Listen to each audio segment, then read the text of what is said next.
안녕하십니까. 목소리가 크네요. 저는 온디바이스 AI 시대를 준비하는 인공지능 반도체라는 주제를 가지고 말씀드릴 주식회사 디벡스의 김정욱 부사장입니다. 앞선 발표를 보니까 이제 글로벌 경제라든지 아주 앱스트랙션이 높은 경제에 관련되는 내용을 잘 들었고요. 아마 제가 지금 말씀드릴 내용은 그보다 훨씬 여러분의 생활에 가까이 있는 그런 내용에 대해서 AI가 혹은 AI 반도체가 어떤 식으로 활용이 되고 있는지에 대한 내용을 말씀을 드리면 될 것 같습니다. 먼저 시작하기 전에 아마 여기 계신 분들의 백그라운드가 조금 다 다르실 것 같아서 도입 부분에 약간 첨언을 좀 하자면, 여러분들이 잘 아시는 프로세서라고 하면 보통 이제 CPU라고 하는 프로세서가 있고, 그다음에 최근에 증권 시장에서도 난리죠. GPU로 대변되는 이제 엔비디아 회사의 GPU가 있고, 그다음에 제가 지금 말씀드리려고 하는 NPU가 있습니다. 다 PU라고 해서 프로세싱 유닛이라는 말이 붙어 있는데, 앞자만 다른데 도대체 무슨 차이가 있나 생각하실 수 있는데, 일단 CPU는 여러분 PC나 이런 노트북에 많이 들어가 있는 인텔 아니면 AMD처럼 순차적으로 처리해야 되는 일을 잘 처리해 줄 수 있는 특징을 가지고 있는 프로세서입니다. 그다음에 GPU는 원래는 그래픽 프로세싱 유닛이라고 해서 그래픽 처리를 잘할 수 있는 프로세서로 만들었는데, AI 시대가 도래를 하면서 AI 알고리즘이 가지고 있는 특성 자체가 이런 병렬성을 많이 사용하는 특성을 가지고 있어서 운이 좋게 아니면 더 기대에 맞게 그래픽 프로세서가 AI에 적용이 됐고요. 그래서 지금 어떤 분들이 보시더라도 AI 반도체 하면 엔비디아의 GPU를 빼놓고는 얘기할 수 없을 정도로 상당히 많이 회자가 되고 있는 그런 프로세서입니다. 그럼 NPU는 뭐냐? NPU는 뉴럴 프로세싱 유닛이라고 해서 그렇게 병렬 처리를 잘하는 것들 중에 딱 꼬집어서 인공지능 처리를 잘할 수 있게끔 만들어 놓은 프로세서입니다. 저도 아이들이 다 대입을 시기가 지나서 오늘 이제 수능이라는 걸 잊었는데, 조금 쉽게 설명하자면 GPU는 모든 과목을 골고루 어느 정도 잘하는 학생이라고 봤을 때, NPU는 영어면 영어, 수학이면 수학, 한 가지 부분만 잘하는 특출난 학생이라고 보시면 될 것 같고요. 그럼 이제 NPU에 대한 정의가 끝났고, 그럼 NPU는 어떻게 나눠지나? 여러분들 뉴스에 보시면 여러 국내 회사들, 엔비디아를 비롯해서 여러 회사들의 설명이 나오는데, NPU는 사용하는 영역에 따라서 서버형 NPU가 있고 엣지형 NPU가 있습니다. 제가 말씀드릴 온디바이스 AI, 디벡스는 그 중에서도 엣지형, 온디바이스형의 NPU를 지향을 하고 있고요. 그다음에 또 하나 구분은 학습이 가능한 GPU인지, NPU인지 아니면 추론만 가능한 NPU인지, 이게 좀 다릅니다. 그러니까 쉽게 얘기하면 아까 수능 말씀을 드렸으니까 대치동 학원의 선생님 같은 역할을 해주는 게 어떻게 보면 학습까지 가능한 NPU라고 볼 수 있고, 아주 공부 잘하는 학생은 추론 잘하는 NPU라고 보시면 될 것 같습니다. 그럼 여기까지 기본적인 내용을 설명을 드렸고, 다음으로 넘어가도록 하겠습니다. 제가 엣지 관련되는 걸 얘기하는데, 엣지라는 뜻을 모서리 이렇게 생각을 하실 수 있는데, 어떻게 보면은 사람들이 생활하는 가장 근접해서 처리할 수 있는 디바이스라고 해서 엣지라는 용어를 많이 썼고요. 요즘에는 이제 온디바이스라는 말을 많이 씁니다. 그래서 온디바이스 AI 혹은 엣지 AI는 그냥 통용되는 같은 의미라고 보시면 될 것 같습니다. 그러면 엣지형 AI 혹은 엣지 디바이스라는 게 왜 중요한가 살펴보시면, 2025년까지 약 저희 주변의 IoT 기기들, 이런 기기들이 70빌리언 유닛 정도가 활용되고 있을 거라고 예상을 합니다. 혹자 어떤 분들은 70이 정말 많냐? 사실 숫자 자체의 의미보다 얼마만큼 급성장을 하고 있느냐가 가장 중요한 키포인트라고 생각이 되고요. 그러면 이런 70빌리언의 디바이스로부터 생성되는 데이터 양은 180 제타바이트 정도의 양이 될 거로 생각을 하고 있습니다. 그냥 엄청나게 많은 데이터 양이 발생을 한다고 생각을 하시면 될 것 같고요. 재밌는 건 이렇게 만들어진 디바이스 중에 약 40%는 실시간 처리가 필요하다라는 겁니다. 그러니까 실시간 처리라는 게 빠른 처리가 필요하다라는 건데, 이게 왜 중요한지는 설명을 드리면서 차근차근 하나씩 말씀을 드리도록 하겠습니다. 이 장표는 여러 다른 이런 세미나나 이런 데서도 많이 나온 내용이긴 한데, 세상이 앞으로 어떻게 변할까? 그러니까 이제 그거를 엣지 AI 관점에서 바라봤을 때 큰 세상은 6개의 메이저 트렌드를 봤을 때 아마 온 디바이스 AI가 중심이 되는 세상으로 바뀔 것 같다고 저희는 보고 있습니다. 첫 번째는 오토노미, 언맨드, 그러니까 자동화, 무인화입니다. 그러니까 쉽게 생각해 보시면 자율주행차라고 하시면 자동화와 무인화 두 가지에 대한 것들을 다 생각해 보실 수 있겠죠. 두 번째는 personalized 서비스입니다. 요즘 특히 젊은 분들은 다른 사람이랑 동일한 물건을 사용을 한다던가 아니면 동일한 일을 하는 것보다 자신의 개성을 살릴 수 있는 부분들에 많이 집중을 하는데, 앞으로 엣지 디바이스도 이런 개인 맞춤형 그런 서비스가 제공되는 서비스들이 훨씬 많이 발생을 할 것으로 예측을 하고 있습니다. 세 번째는 프라이버시 앤 데이터 시큐리티입니다. 지금은 그렇게 많지는 않지만 얼마 전 기억을 해보시면 잊을만 하면 어느 클라우드에서부터 데이터가 유출이 됐다. 그래서 개인정보가 문제가 있으니까 여러분들 개인정보가 유출이 됐는지를 연락을 해서 확인해 봐라. 이런 내용들이 많이 있었죠.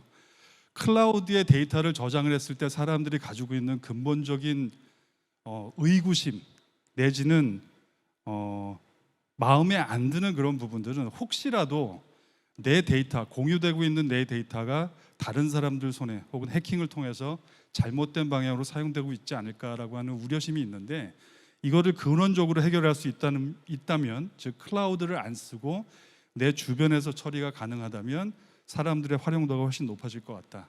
그래서 프라이버시 앤 데이터 시큐리티 관련되는 부분이 있고요. 그 다음에 네 번째는 디스커넥션 앤 레이턴시입니다. 그러니까 기존에 클라우드 혹은 인터넷을 통해서 컨트롤이 되고 있던 세상에 상상을 한번 해보시죠. 자율주행차를 타고 저희 가족들이 어딘가를 여행을 하고 있는데 음영 지역에 들어갔거나 아니면 인터넷이 끊겼다.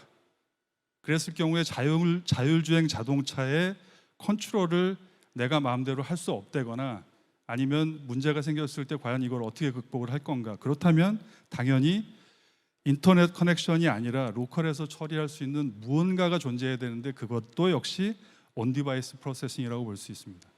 다섯 번째는 비용이죠. 토탈 코스트 오브 AI 서비스입니다.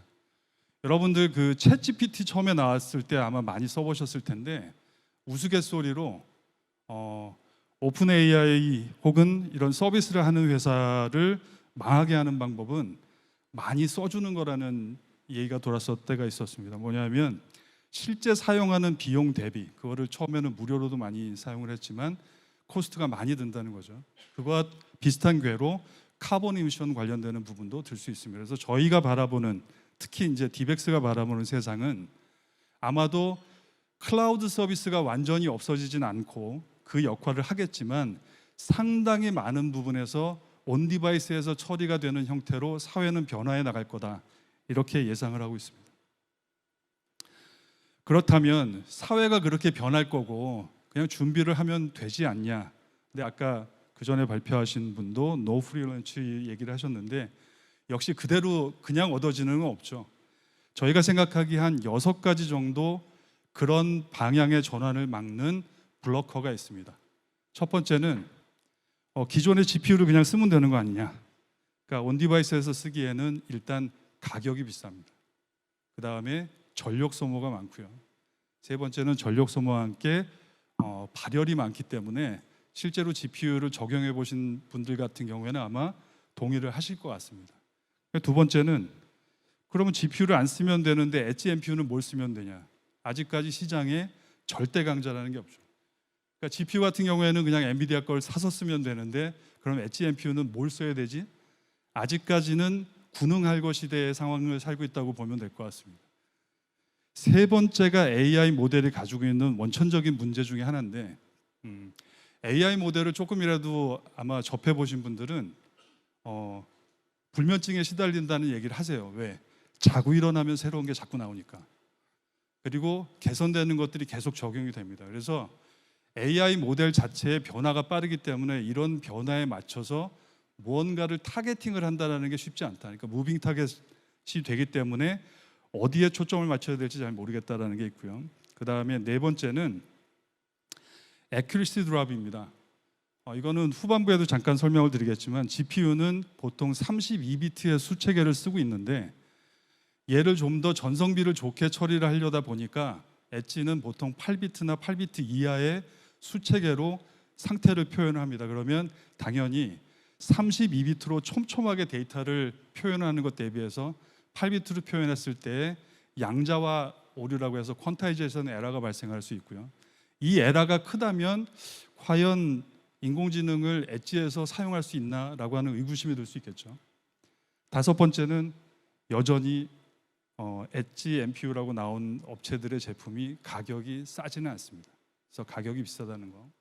그다음에 여섯 번째는 그럼 하나 만들면 그냥 쓸 수 있나? 그러니까 인텔 CPU를 만들면 노트북에도 쓰고 PC에도 쓰고 서버에도 사용하고 할 수 있는데 엣지는 아시다시피 주변에 가지고 계시는 개인 장비들이 각각의 쓰임의 용도에 따라서 사용하려고 하는 용량, 배터리의 라이프, 기능, 그 다음에 모든 것들이 상황에 따라서 많이 다릅니다. 그래서 한 가지로 모든 걸 다 처리한다라고 하는 것은 어려울 거다. 이런 특징을 가지고 있기 때문에 이 도메인이 쉽게 들어가서 사업적으로 성공을 하기에는 쉽지 않겠구나라고 하는 것을 생각을 해보실 수 있을 것 같습니다.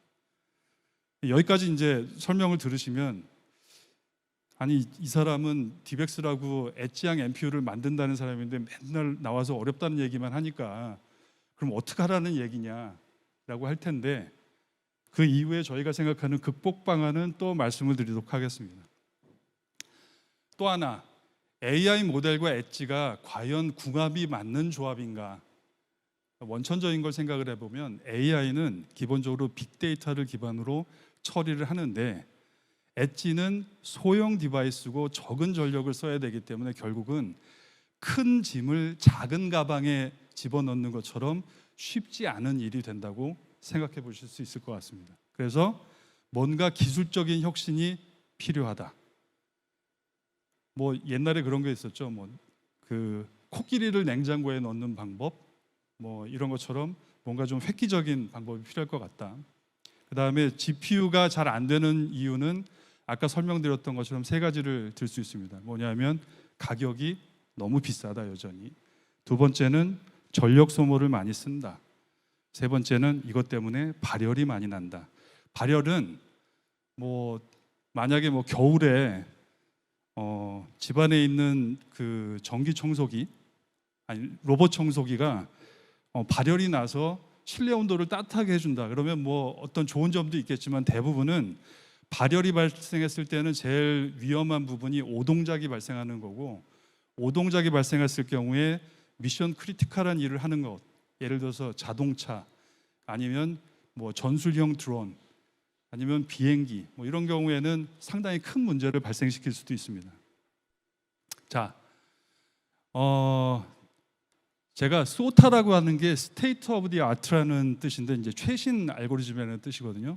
아마 여기 이제 오래 연구를 하셨던 분들 중에 야 정말 기억에 새로운 알고리즘이 나왔구나. SSD라고 하는 것은 Single Shot Detection이라는 뜻을 가지고 있는 객체 인식 알고리즘이고요. 오른쪽에 있는 YOLO라고 하는 것은 You Only Look Once라고 하는 알고리즘입니다. 초창기에 SSD가 나왔을 때는 기존 알고리즘으로 봤을 때는 실시간으로 저 정도 처리도 잘 못했습니다. 그래서 사람들이 어땠냐면 이야 이게 되나? 마치 알파고가 이세돌을 이겼을 때 아니 바둑을 두는데 컴퓨터가 사람을 이길 수 있다니. 지금을 보시면은 참 별거 아닌 것 같지만 그 당시에는 그랬었고요.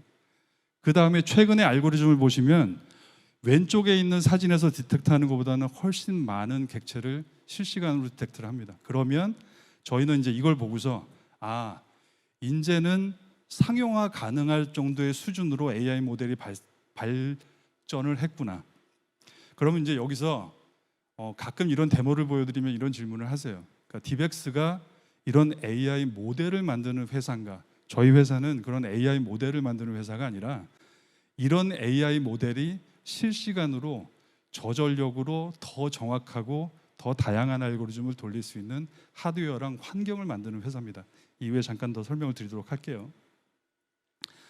아까 그 엣지 NPU를 사용하면 정확도가 좀 떨어진다고 말씀을 드렸죠. 저희가 인공지능을 사용하는 목적은 기존에 사용하는 방법 대신에 지능을 사용했을 때 좀 더 정확하고 좀 더 빠른 결과를 얻기 위해서 사용하는데, 만약에 그렇게 사용했던 인공지능이 생각보다 정확도가 떨어진다. 그럼 별로 의미가 없겠죠. 그러니까 GPU 대비 대부분 저희가 얘기하는 선진사 같은 경우에는 저거를 이제 열화도 혹은 이제 accuracy drop이라고 하는데, 그거를 약 1% 내외 정도 들어가면 어느 정도 만족할 수 있다라고 생각을 합니다. 이게 사실 왜 중요하냐면, 실제 그 기업에서 엣지형 NPU를 써서 사업을 할 때 가장 처음은 GPU를 가지고 모델을 만들고 정확도가 얼마가 나오는지 초기 작업을 한 이후에 그거를 NPU에다가 포팅하는 작업을 합니다. 근데 GPU로 열심히 결과를 내서 사장님한테 보고를 드려서 이 정도면 될 것 같습니다 하고 했는데, 막상 NPU를 해봤더니 액큐러시 드롭이 5%, 10% 떨어졌다. 그러면 사실은 제품화를 못하는 경우가 생길 수 있죠. 그래서 수요 기업 입장에서는 전성비도 중요하지만 그렇게 나오는 정확도가 어느 정도 수준을 맞출 수 있어야 되는지도 상당히 중요하다고 볼 수 있습니다. 그 다음은 아까도 한번 말씀드렸던 것처럼 워낙 다양한 분야에 다양한 요구사항이 있기 때문에 한 가지 솔루션을 가지고 뭔가를 대응하는 건 쉽지 않을 것 같다. 그 다음에 이 부분이 사실은 뭐 과제를 하시는 부분이나 이제 여러 분들이 고민을 하시는 부분 중에 하나인데, 엔비디아의 GPU가 지금처럼 크게 성공을 할 수 있었던 거는 여전히 뭐 30년 가까운 역사를 하면서 검증이 되고 발전이 됐던 그런 히스토리도 있지만, 또 하나는 쿠다라고 하는 아주 경쟁력이 우수한 소프트웨어 개발 환경, 그런 프레임워크를 가지고 있는 게 큰 경쟁력 포인트라고 할 수 있습니다. 기존에 제가 말씀드렸던 뭐 정확도가 얼마다 뭐 얼마다 하는 것들은 대부분 이제 정량 목표라고 해서 수치로 비교가 가능한 항목들이고, SDK는 쓰기 편하다, 쓰기 불편하다 라고 하는 정성적인 성격을 가지고 있는 것들이 있어서, 이거는 사용자 입장에서 얼마만큼 편하게 사용 환경이 제공이 되는지에 따라서 사실은 경쟁력이 좌우될 수 있다고 볼 수 있을 것 같습니다. 그래서 사실 엣지형 NPU에서도 사업화를 위해서는 이 부분이 가장 마지막 걸림돌이 되는 것 중에 하나라고 볼 수 있을 것 같고요.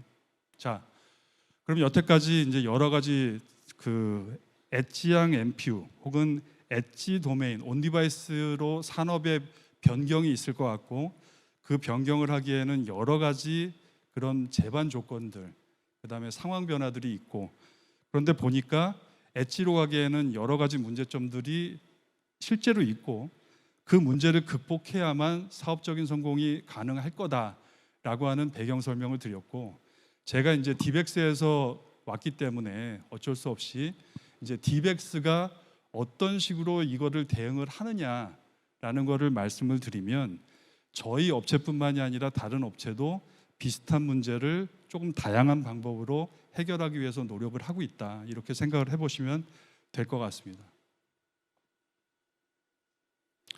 저희 디벡스가 바라보는 세상, 그러니까 디벡스의 미션 혹은 저희가 바라보는 세상은 AI for everyone and everywhere입니다. 그러니까 무슨 얘기냐면, 모든 사람이 언제 어디서나 AI를 쉽게 쓸 수 있는 세상에 도래할 거다. 저희는 이거를 AI 민주화라고 간단하게 얘기하는데, 쉽게 얘기하면 AI 민주화가 필요한 세상에 민주화 투사가 되겠다라고 이해를 해주시면 되고요. 저희가 이제 바라보는 AI를 모두 사용할 수 있는 그 세상이라는 건, 여러분들이 이제 숨을 쉬시면서 공기의 존재에 대한 것들을 크게 생각을 안 하시잖아요. 그러니까 아마도 앞으로는 모든 디바이스, 여러분들이 가지고 있는 모든 디바이스에 크거나 작거나 AI 기능이 다 들어가는 그런 시대가 곧 올 거라고 생각을 합니다. 그런 시대를 대비해서 디벡스가 앞장서서 준비를 하겠다라는 의미로 봐주시면 되고요. 요거는 저희가 경쟁력 포인트로 장표를 많이 사용하는 것 중에 하나인데, 수능도 배점을 보면은 제가 했을 때는 학력고사 시대라 사실 지금 수능이 어떤 식으로 진행이 되는지 모르지만 여전히 아마 국영수는 가장 중요한 과목 중에 하나라고 알고 있습니다. 그래서 엣지양 MPU의 성능을 나타내는 점수를 매길 수 있는 국영수가 첫 번째는 범용성. 아까 말씀드렸던 것처럼 AI가 워낙 변화가 심하기 때문에 특히 최신으로 나온 알고리즘을 얼마만큼 빨리 잘 구동시킬 수 있느냐가 하나의 핵심 포인트가 될 거고요. 두 번째는 정확성. 아까 잠깐 말씀드렸죠. GPU로 낼 수 있는 정확도가 제일 이쪽 줄이고, 그 다음에 저희가 생각하는 H사, 경쟁사가 낼 수 있는 정확도가 빨간색인데, 빨간색을 보시면 대부분 GPU로 할 수 있는 정확도보다 조금 열화가 있습니다. 근데 디벡스 같은 경우에는 희한하게도 파란색으로 표시되어 있는 부분들은 GPU 대비해서도 정확도가 좋아지는 케이스입니다. 그러니까 이게 어떻게 보면은 좀 다른 MPU랑도 특징적으로 다른 부분이라고 할 수 있겠고요. 그다음에 세 번째는 전성비입니다. 전성비라는 게 뭐냐면 얼마만큼의 적은 전력을 쓰면서도 좋은 성능을 낼 수 있나라는 건데, 보통 이제 MPU 업체 관련돼 가지고 얘기를 들어보시면 탑스라는 얘기 많이 들어보셨을 거예요. 표정을 보니까 그렇게 밝지는 않으신 것 같은데, 그러니까 탑스가 테라 오퍼레이션 퍼 세컨이라고 해서 초당 몇 테라 오퍼레이션의 동작이 가능한지, 자동차로 따지면 배기량이라고 생각을 하시면 될 것 같아요. 그러니까 최대 출력을 얼마만큼 낼 수 있는지에 대한 지표가 되고, 그다음에 보통 전성비를 할 때 탑스 퍼 와트라는 수치를 많이 쓰거든요. 이건 뭐냐면 1와트를 가지고 몇 탑스를 동작을 시킬 수 있냐. 이건 자동차로 따지면 연비가 되겠죠. 그럼 여러분들 만약에 자동차 경주를 해서 1등을 예상을 하는데, 그러면 배기량과 그 연비가 가장 좋은 자동차가 경기에서 이길 수 있냐? 그렇지 않죠. 왜냐하면 운전자의 스킬에 따라서, 그 다음에 그 도로 경기장의 상황에 따라서 그거는 가변적인 요소들이 많이 발생을 하죠. 그래서 결국은 저희가 생각하는 실효 성능이라고 하는 거는 프레임 퍼 세컨드 퍼 와트나 프레임 퍼 세컨드 퍼 탑스를 보통 얘기를 합니다. 뭐냐면 1와트를 가지고 과연 몇 장의 객체 인식을 처리할 수 있는지, 1탑스를 가지고 몇 장의 객체 인식을 처리할 수 있는지. 그러니까 여러분들이 혹 만약에 MPU에 대한 평가를 하시게 된다면 이런 것들을 염두에 한번 두셔서 생각을 해보시는 것도 좋을 것 같습니다. 아까 똑같은 그림이 나왔는데 이 부분은 약간 다른 포인트에서 말씀드리겠습니다. 왼쪽에 SSD가 약 10불대의 중국산 MPU로 할 수 있는 수준입니다. 오른쪽에 욜로 버전 7이 10불대의 디벡스 MPU로 할 수 있는 수준입니다. 그러니까 어떻게 보면 한 왼쪽 수준도 뭐 괜찮은 어플리케이션이다. 그러면 가격 경쟁력에서 중국 제품을 이기기는 사실 쉽지 않습니다. 근데 똑같은 비용을 내고 훨씬 좋은 알고리즘을 돌리겠다라고 하는 수요자도 있기 때문에 그런 수요자를 생각하면 오른쪽이 경쟁력이 있겠죠. 아까 정확성 말씀드렸는데 정확도를 2022년 핫칩이라는 데서 저희 뭐 퀄컴이라는 회사 잘 아시죠? 퀄컴이 스냅드래곤이라고 하는 AP를 만드는 회사고요. 삼성은 이제 그거에 대비해서 엑시노스라고 하는 AP를 만들어서 여러분의 삼성 휴대폰에 퀄컴의 스냅드래곤 혹은 삼성의 엑시노스가 들어가는 거를 쓰시게 될 텐데, 퀄컴이 2022년에 자사의 솔루션이 약 1% 이내의 열화를 가진다고 홍보를 상당히 많이 했습니다. 그러니까 그 정도 우수하다는 얘기죠. 근데 공교롭게도 동일한 알고리즘을 저희가 그 당시에 체크를 했을 때 다 GPU보다 성능이 좋았습니다. 그래서 이런 부분에서 확실하게 차별화된 포인트를 가지고 있다라고 볼 수 있고요. 그러면 이제 잘 아시는, 그럼 도대체 GPU랑 수치상으로는 어떻게 다른데? 뭐 여러 가지 수치가 있습니다. 가격은 한 16분의 1 정도 되고요. 그 다음에 컴퓨팅 파워는 한 5분의 1 정도, 그러니까 작은 거죠. 그 다음에 파워는 한 15분의 1 정도 소모를 하는데 아까 말씀드렸던 유효 성능으로 보면 5.4배가 좋습니다. 그 얘기는 작은 고추가 맵다, 혹은 이제 작은 거인 뭐 이런 컨셉으로 생각해 보시면 되겠죠. 그다음에 저희는 각각 어플리케이션보다 맞춤형 솔루션을 제공하고 있기 때문에 다양한 엣지 시장에서도 대응이 가능하다. 그다음에 다섯 번째는 보통 컴퓨터에 메모리가 여러 단계로 구성이 되고 있는데 그 중에서 이제 여러분들 잘 아시는 이제 D램 같은 경우에는 속도가 느리고 가격은 싼데 실제로 D램에서 데이터를 가져오거나 할 때는 파워를 상당히 많이 소모를 합니다. 그래서 D램의 접근을 얼마만큼 적게 하느냐가 어떻게 보면 전성비를 낮추는 게 아니죠. 전성비를 높게 하는 거니까. 그러니까 소비 전력 대비 성능을 높이는 것 중에 큰 이슈가 있는데 엔비디아가 191MB의 D램 액세스를 해야 되는데 반해서 저희는 더 높은 성능을 내면서 그거를 7MB 정도만 처리를 해도 가능합니다. 그럼 이거는 좋은데 그래서 어쩌라는 얘기냐? 어쩌라는 얘기가 바로 오른쪽에 있죠. 다른 경쟁사가 D램 모듈을 3개, 4개씩 붙였을 때 저희 같은 경우에는 하나만 써도 동일한 효과를 볼 수 있기 때문에 일단 모듈 가격을 줄일 수 있다는 게 큰 장점이고요. 그러면 모듈 가격만 줄이면 될 수 있느냐? 그건 아니죠. 칩은 칩 단가를 얼마만큼 줄일 수 있느냐가 경쟁력의 핵심인데 디벡스 같은 경우에는 경쟁사가 32메가의 SRAM을 사용하는 대신에 저희가 약 7메가가 언더, 그러니까 한 5분의 1 정도의 SRAM을 쓰면서 보시면 여러 가지 측면에서 다 우위의 성능을 나타내고 있습니다. 이 얘기는 뭐냐면 작은 SRAM을 사용을 하고 D램 액세스는 최소화하면서 아까 말씀드렸던 범용성, 그다음에 정확성, 전선비 측면에서 다 차별화된 경쟁력을 가지고 있다라고 보시면 되고요. 그리고 아까 SDK가 상당히 중요하다고 말씀을 드렸죠. 그러니까 저희 입장에서 보면 일단 GPU에서 학습은 필수적입니다. 엣지형 NPU 입장에서 봤을 땐 그 학습된 모델을 NPU로 포팅하는 과정을 얼마만큼 쉽게 해주느냐가 하나의 경쟁력 포인트인데 저희의 궁극적인 목표는 GPU에서 일단 학습이 끝나면 버튼 하나로 솔루션을 만들어준다입니다. 그래서 요거는 이후에 말씀드리는 몇 가지 예를 통해서 이게 어떻게 가능할까 설명드리면 될 것 같고요. 그럼 그렇게 만들어진 칩 가지고 어떤 일들을 할 수 있나? 인텔리전트 트랜스포테이션 시스템 해서 교통량을 보면서 신호 통제 같은 것들이 다 가능하고요. 뭐 드론이 날면서 대상물을 선택을 한다든지 아니면 스마트 시티에서 뭐 사람들의 뭐 수 아니면 어떤 경향을 파악한다든지 자율주행을 한다든지 다양한 부분에서 사용이 가능합니다. 요거는 사이즈가 있으면서 약간 딜레이가 생기는 것처럼 되어 있는데 저희가 73채널을 각 채널별로 26.28, 한 25프레임 퍼 세컨드로 동작시키는 솔루션입니다.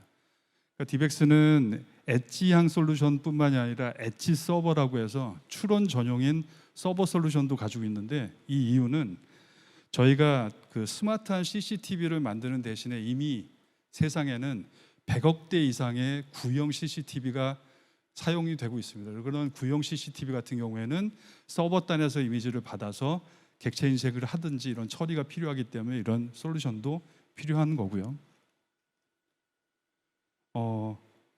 아까 엔비디아 같은 경우는 오랜 시간에 걸쳐서 검증이 된 것도 있고 그 다음에 좋은 소프트웨어 솔루션을 가지고 있는데 이제 신생 기업 입장에서는 결국 많은 사람이 사용할 수 있는 그러니까 AI for everyone을 만들어줘야 될 텐데 그게 가능하게 할 수 있는 프로그램을 저희는 ECP라는 프로그램으로 운영을 하고 있습니다.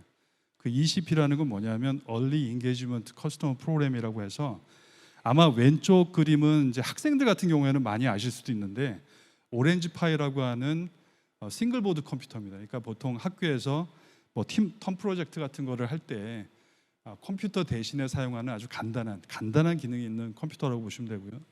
저희는 여기에다가 중간에 있는 M.2 모듈을 체결을 시켜서 여러분들이 손쉽게 다양한 AI 모델을 구동도 시켜보고 여러분들이 만들어 놓은 AI 모델을 동작시켜서 얼마만큼 성능이 나오는지를 체감을 하실 수 있는 그런 환경을 만들었습니다. 그래서 이거를 베이직 버전과 프로 버전으로 사용자들한테 릴리즈해서 지금 프루프 오브 컨셉을 진행을 하고 있고요.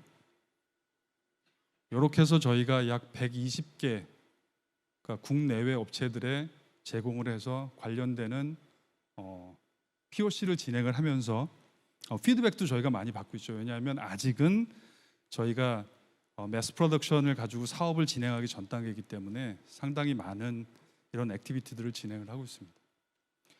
그리고 디벡스를 아시는 분들은 사실은 이 얘기를 많이 하세요. 그러니까 디벡스가 특허 많이 쓰는 회사.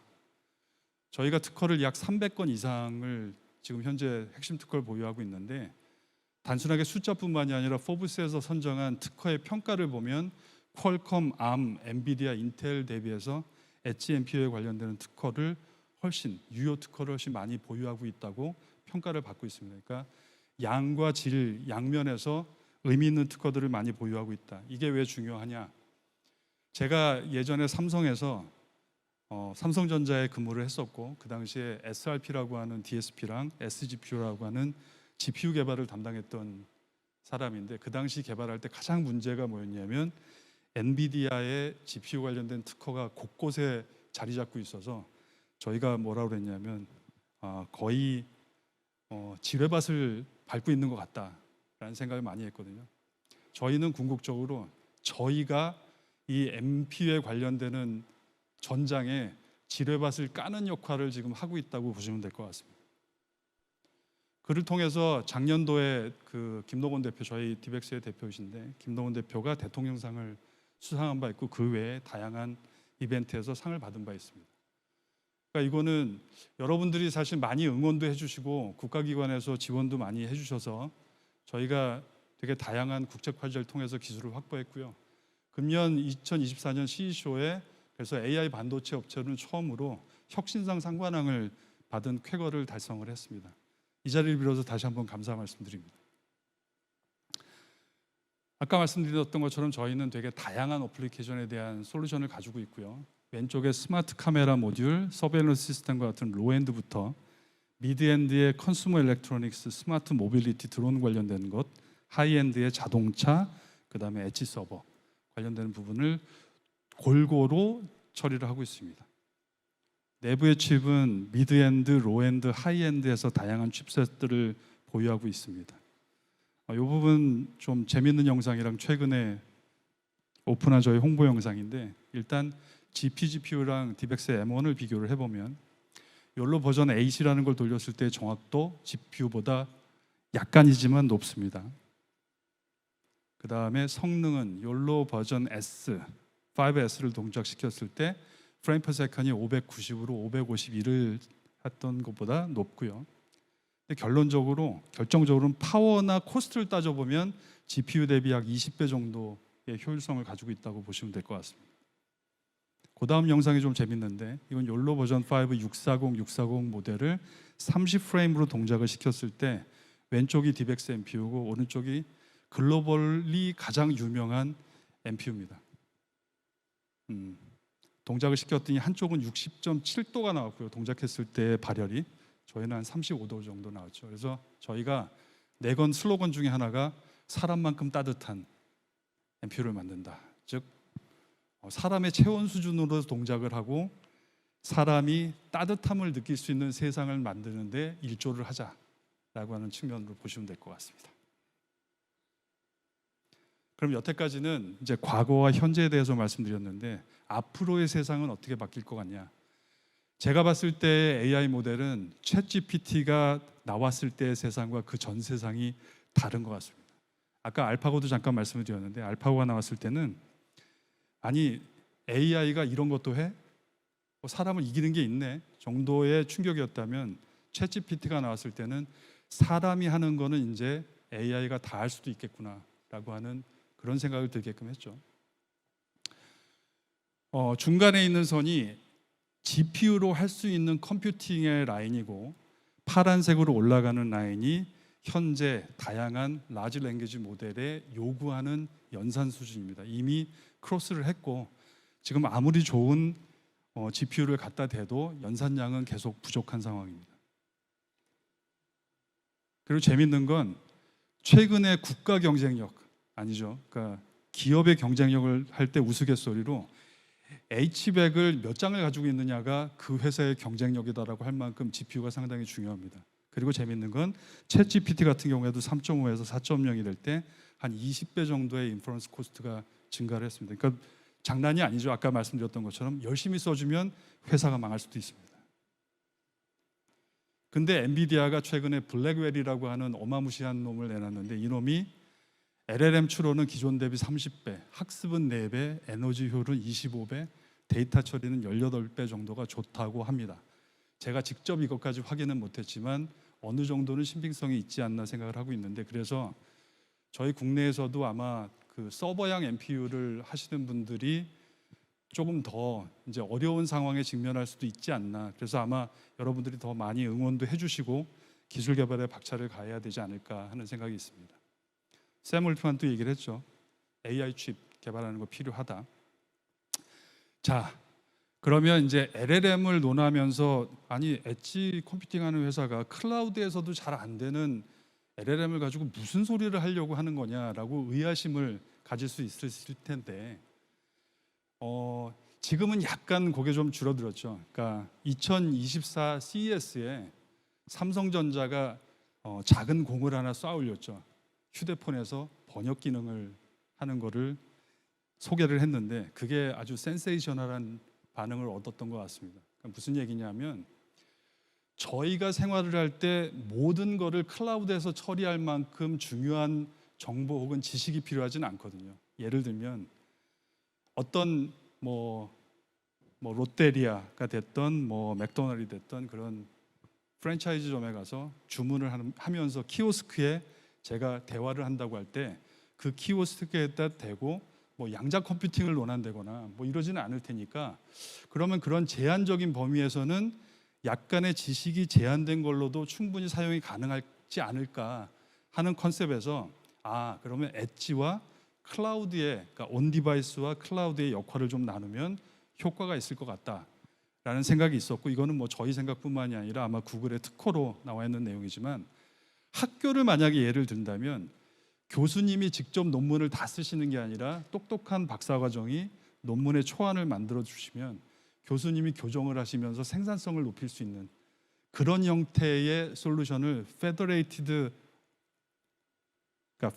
오퍼레이션 혹은 스페큘러티브 디코딩이라는 얘기를 씁니다. 그래서 역할을 나누면 충분히 대응이 가능할 것 같다. 그래서 저희는 그거를 라지 랭귀지 모델이라고 얘기를 안 하고 스몰 랭귀지 모델이라고 SLM이라고 얘기를 합니다. 이제 좀 정리를 해보면 요즘 그 삼성전자가 이제 HBM 관련돼서 기회를 실기를 해서 AI 반도체 시대에 어떻게 보면 기회를 선점하는 것을 놓쳤다는 기사들도 많이 나오고 있고, 클라우드에서는 데이터 처리, 그러니까 밴드위스를 위해서 HBM의 사용이 필수적인 그런 상황입니다. 근데 재밌는 건 온 디바이스에서 HBM을 사용을 하기에는 비용이나 여러 가지 측면에서 실용적이지 않다라고 저희는 생각을 하고 있고, 결국 DDR 메모리, LPDDR 메모리를 쓰면서 원하는 성능이 나오려면 어느 정도 수준이어야 가능하겠나라고 저희들이 생각한 거는 지금 라마 2라고 하는 라지 랭귀지 모델의 파라메타가 7B 아니면 13B 정도의 수준을 25에서 30 토큰 per second, 이 정도 처리를 해주면 보통 일반인이 대화하는 수준의 속도라고 보시면 됩니다. 요거를 5와트 정도 안에서 처리를 해준다면 사용할 수 있겠다.